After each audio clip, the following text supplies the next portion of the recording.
வேற மாதிரி சரை கொலை மாசு அப்படிதாங்க சொல்லணும். விஜய் திருக்க விட்டாரு.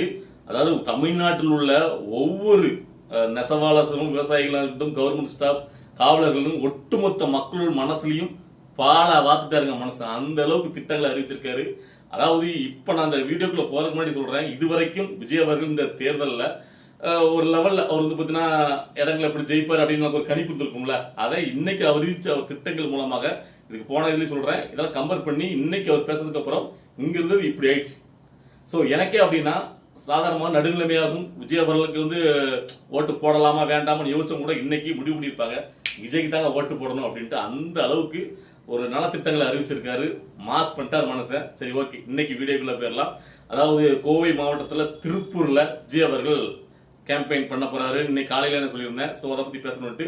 ஸோ அவர் வந்து கோவையில இருந்து ரோட் ஷோ மூலமாக அவர் வந்து பாத்தீங்கன்னா திருப்பூருக்கு பயணிச்சார். போற இடங்கள்லாம் வருகிற இடங்கள்லாம் பாத்தீங்கன்னா வழிநடுக அவருடைய அந்த மக்கள் அப்படியே வேற லெவலில் ஒரு வரவேற்பு கொடுத்திருந்தாங்க. ஸோ அப்படி ஒரு ஆர்ப்பரிப்பு கொண்டாட்டம். ஸோ வழிநடக்க அவங்களுடைய அன்பை அப்படியே வச்சுக்கிட்டு அவர் வறந்து வந்தாரு, எப்பவும் போல வந்தாரு. ஸோ கரெக்டா அந்த பாயிண்ட்ல திருப்பூர் பாயிண்ட்ல வந்து பேசுறதுக்கு அந்த இடத்த கிட்ட நெருங்குறாரு.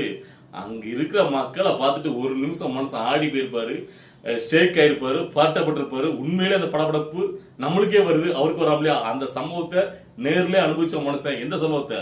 கரூரை திருப்பி காமிச்சிட்டாங்கயா கோவை மக்கள், திருப்பூர் மக்கள் பயத்தை காட்டிட்டாங்க விஜய்க்கு, அப்படிதாங்க சொல்லணும். அதாவது நீங்க பாத்திருப்பீங்க, எல்லாருமே வீடியோல நீங்க பாத்திருப்பீங்க, அந்த கூட்டத்தை பார்க்கும்போது எல்லார் மனசுலயும் கரூர் ஞாபகம் வந்திருக்கும்.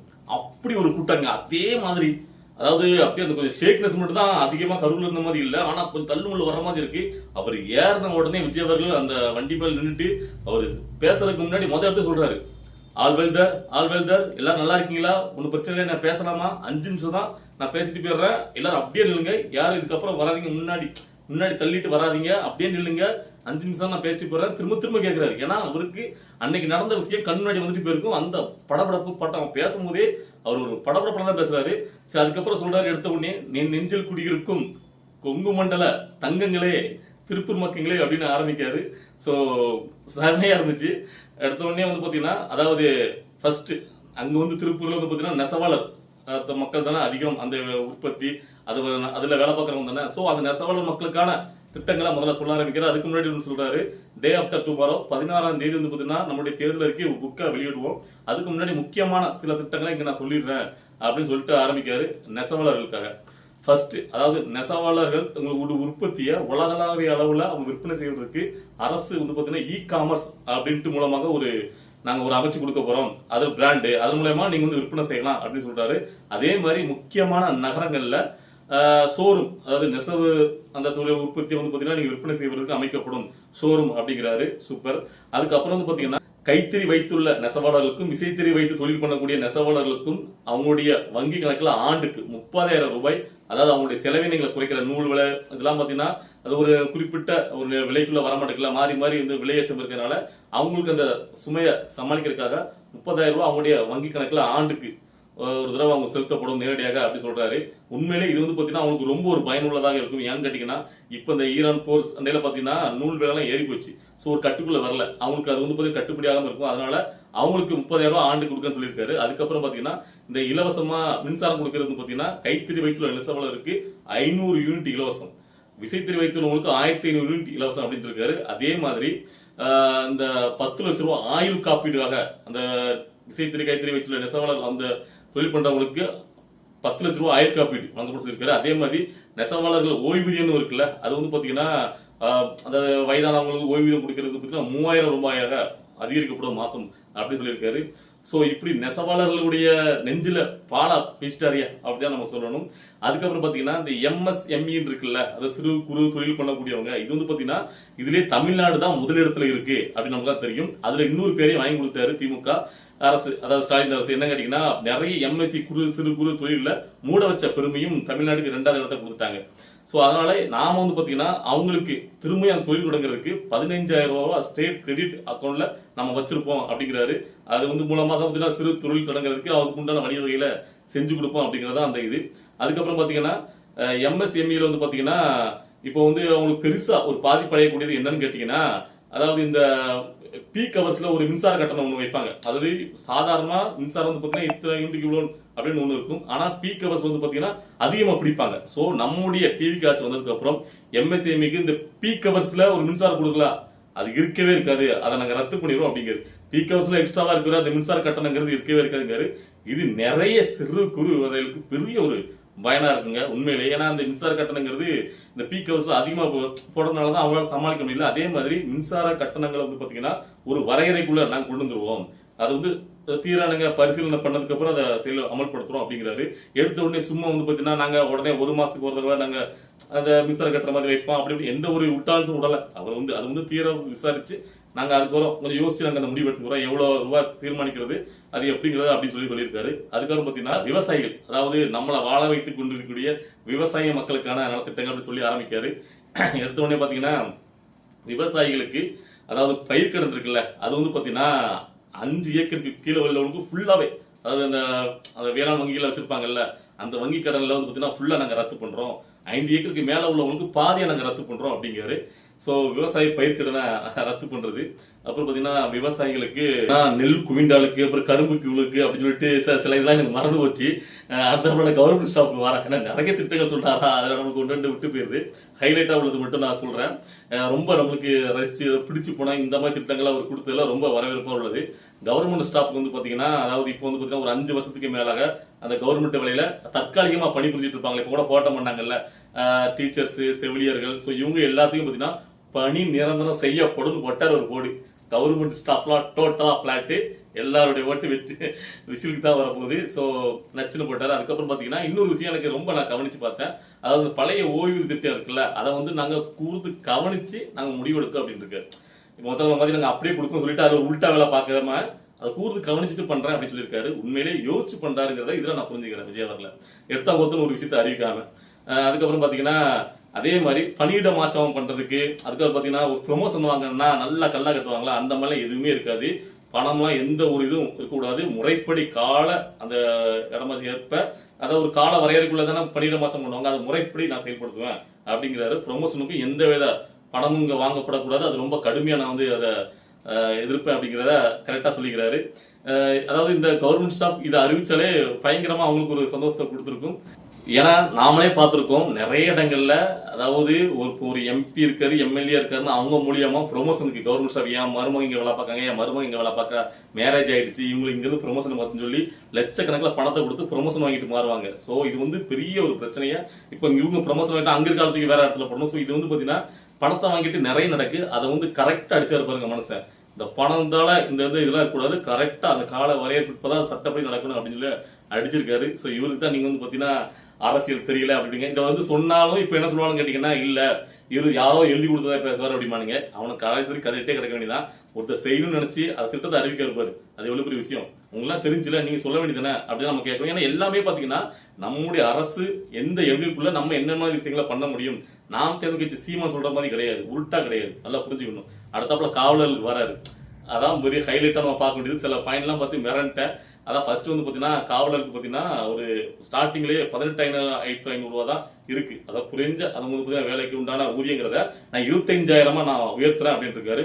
உண்மையிலேயே அது ஒரு நல்ல விஷயம். நிறைய காவலர்கள் ரொம்ப குறைந்த ஒரு சம்பளம் தான் வாங்கிட்டு இருக்காங்க. ஸோ அதனால இது வந்து பாத்தீங்கன்னா அவங்களுக்கு மிகப்பெரிய ஒரு சந்தோஷத்தை கொடுக்கும். அதுக்கப்புறம் பாத்தீங்கன்னா ரொம்ப மன அழுத்தத்துக்கு உள்ளாகிறவங்களுக்கு பாத்தீங்கன்னா 1000 ரூபாய் எக்ஸ்ட்ராவா நான் கொடுப்பாங்க. அதே மாதிரி இந்த சலவை அதுக்கு உண்டான அது வந்து பாத்தீங்கன்னா அலவன்ஸ் அது வந்து பாத்தீங்கன்னா 500 ரூபாய் 1000 ரூபாய் மாத்தப்படுங்க. அதே மாதிரி ரொட்டேஷன் முறையில ஒரு நாள் லீவுங்கிறது இது வந்து சில பேர் சொல்லியிருக்காங்க, இந்த ரொட்டேஷன் முறையில லீவ் வழங்கணும் அப்படின்ட்டு. ஸோ அது மாதிரி விஜய் அவர்களும் அறிவிக்காரு. இதுலயே ஒரு மாஸ்டர் ஸ்ட்ரோக் நான் வந்து வேற லெவல் என்னன்னு கேட்டீங்கன்னா, பெண் காவலருக்கு உண்டான அந்த இதுதான். பெண் காவலர்ல இந்த நெறிமுறைகள் நெறிவழிகளுக்காக அதுக்கப்புறம் இந்த பாதுகாப்பு பணிகள்லாம் ஈடுபடுத்த கூடாது அப்படின்னு சொன்னாரு பாருங்க ஆஸ்டாப்பியா. அதுக்கப்புறம் இன்னொன்னு சொன்னாரு பாருங்க, அவங்களுக்கு தனியா ஓய்வறைகளும் நடமாடும் டாய்லெட்டும் ஒன்று அமல்படுத்தப்படும் அப்படின்னு சொன்னாரு பாருங்க. நான் சல்யூட்டியா.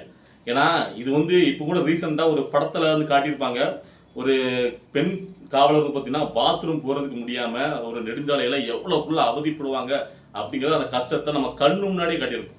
அந்த படம் பார்த்த ஒவ்வொருத்தருக்கும் அந்த வழி புரிஞ்சிருக்கும். உண்மையா ஒரு மனசாட்சிப்படி பாத்தீங்கன்னா இன்னைக்கு விஜய் அவர்கள் சொன்னது அந்த திட்டம் வேற லெவல்ல ஒரு திட்டம். ஸோ இப்படி வந்து நான் சில இடங்கள்ல சில இதை விட்டுருப்பேன். அதாவது தொடர்ந்து நம்ம பேசும்போது அவர் சொன்ன திட்டங்கள் ஏதாவது விட்டுருப்பேன். நீங்க அதை பாயிண்ட் நினைவுன்னு சொல்லுங்க. ஒட்டு மொத்தமா வேற மாதிரிங்க. அதாவது விஜய் அவர்கள் மாற்றமா என்னப்பா பண்ணுவாரு அப்படின்னு கேட்டதுக்கு நான் என்னென்னலாம் பண்ணுவேன் அப்படிங்கிறத நெத்தி போட்டு அடிச்சிருக்காரு. இப்போ இதுக்கப்புறம் அவர் புக் ஆடும் போது அதோட தெளிவா நீங்க எல்லாரும் பார்த்து தெரிஞ்சுக்கலாம் என்னென்ன திட்டங்கள் விஜய் அவர்கள் ஜெயிச்சதுக்கு அப்புறம் அவர் மக்களுக்காக செயல்படுத்த போறாரு அப்படிங்கிறது. அதாவது எல்லாருமே அவர் விமர்சித்து என்ன கிடைக்குன்னா, ஒரு அரசியல்ல எந்த ஒரு அனுபவமும் கிடையாது, ஒரு சொகுசா அவர் வாழ்ந்தவர், சினிமா துறையில் ஒரு வருஷம் இருந்தவர், எந்த போராட்டத்துக்காக போயிருக்காரா, இந்த மக்கள் போராட்டத்தில் போய் நின்னாரு, கலந்துக்கிட்டாரு, இவர் மக்களுக்காக உடனே வந்தாலும் முதலமைச்சர் ஆயிரணுமா அப்படின்னு 1008 விமர்சனம் வச்சவங்க எல்லாத்துக்கும் செவுல்லே அவங்க கொடுக்குற மாதிரி நெத்தி புள்ளி அடிச்சவங்க சொல்லியிருக்காரு. என்னன்னா, அவர் பண்ணக்கூடிய திட்டங்கள் ஆரம்பத்தில் அவர் மகளிருக்கு அறிவிச்ச திட்டங்களை வேணா இந்த திராவிட கட்சிகள் பண்ண மாதிரி தவிர மற்ற இப்போ அறிவிச்சிருக்க திட்டங்கள் எல்லாமே பாத்தீங்கன்னா உண்மையான ஒரு மாற்றத்திற்கு அறிகுறியா அவர் அறிவிச்சிருக்காருங்க. அதுல விஜய் நம்ம பாராட்டி தரணும். இப்ப நிறைய பேர் சொல்லுவாங்க இதெல்லாம் பாத்தீங்கன்னா யாரோ எழுதி கொடுத்ததா ஒப்பிச்சுட்டு போறாரு, அவருக்குன்னு எதுவுமே தெரியாது அப்படின்ட்டு. அப்படிலாம் கிடையாது. 1000 பேர் சொன்னாரு, இது அவருடைய கட்சி, அவர் ஆரம்பிச்ச கட்சி, அவர் செயல்படுத்த திட்டங்கள் ஒவ்வொன்றையும் அவர் படிச்சு பார்த்து சிந்திச்சு அறிவுக்குட்பட்டு தான் அவர் சொல்றாரு. அவர் கடைசியா அந்த திட்டங்களை அறிவிச்சு ஒன்று சொல்றாரு பாருங்க, என்ன நீங்க தயவு செஞ்சு நீங்க எல்லாருமே 100% நீங்க நம்பலாம், நான் உங்களை ஏமாத்த மாட்டேன் அப்படிங்கிறாரு. அவர் ஒவ்வொரு மீட்டிங்லையும் அவர் கடைசியா சொல்லக்கூடிய அந்த பாயிண்ட் தான், நான் உங்களை ஏமாத்த மாட்டேன், நான் சொன்னதை கண்டிப்பா செய்வேன் அப்படிங்கிறாரு. இது நான் 100% விஜய் அவரை நான் நம்புறேன். அவரு ஏமாத்துறதுக்காக இங்க இவ்வளவுக்குள்ள கஷ்டப்பட்டு ஆரம்பிச்சு அப்படிலாம் ஒன்றும் அவசியமே கிடையாது. அவர் எம்ஜிஆர் எப்படி ஒரு பேரை வாங்கிட்டு போனாரு, காலத்துக்கு அவருடைய பேர் நின்று பேசுது இல்ல, அதே மாதிரி ஒரு பேரை நம்ம வாங்கணும், நம்ம மக்களுக்கு ஏதாவது பண்ணணும் தான் அவர் இந்த கட்சி ஆரம்பிச்சு வந்திருக்காரு. இதுல சில முரண்பாடுகள் இருக்கலாம். அவர் புதுசா ஒரு கட்சி ஆரம்பிச்சு வரும்போது சில முரண்பாடுகள் இருக்கு. ஆனா எல்லாத்தையும் விட அது மக்களுக்கு என்ன போய் சேருது அப்படிங்கறத நம்ம கவனிக்கணும். மக்கள் அதனால என்ன பயனடைறாங்களா, நம்ம கஷ்டப்படுற மக்கள் மேல வராங்களா, எந்திரிக்கிறாங்களா, சோ அதுதான் முக்கியம். நம்ம மக்கள் இப்ப ஒருத்தர் ஒரு ஆட்சிக்கு வராருன்னா அவரால் அந்த மக்களுக்கு என்ன நல்லது அதான் பார்க்கணும்.